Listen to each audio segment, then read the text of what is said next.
So we're here at Red Ghost Gun Shop today with Jim. And so Jim, tell us your story. Okay, so I'm a transplant to the Evansville area. I'm originally from northern New Jersey. Really?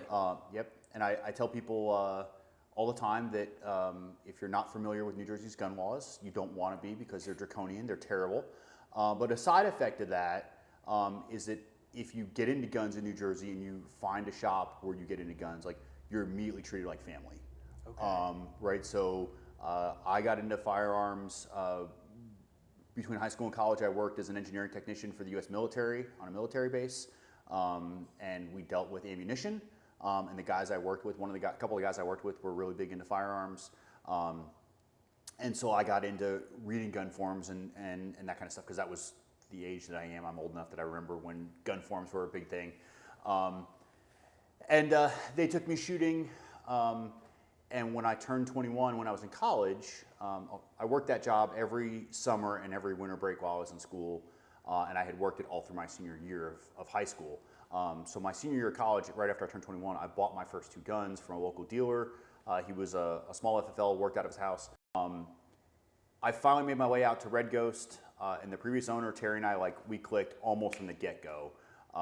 We have a very similar background. He was a volunteer firefighter, so we had that we could talk about. And so we became friendly, right? Like not super friend, but friendly. And what year is this? 2008, November, Barack Obama got elected to be president. And the gun world went crazy. So I don't know if it was the day after the election, the next day I stopped in, whatever it was, but I stopped in and our parking lot was full.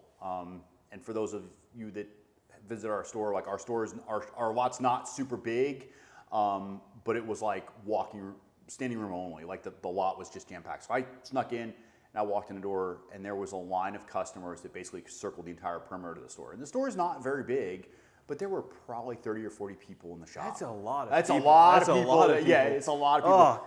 And so Terry looked up and he's super harried when I walked the door and he saw me. He goes, "Oh, good, it's you. Get behind the counter and start handing people guns. I'll do help them find what they want. I will do all the paperwork. I will do all the money."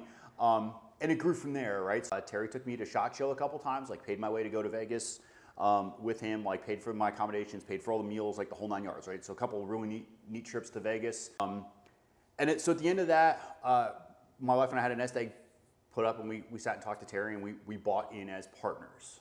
So that was in 2015, June of 2015. So we just hit the 10-year anniversary of when that happened. What do we have to do to make it so I can be permanently retired, right? So Terry started the shop when he started it back in the 90s. It was a second job.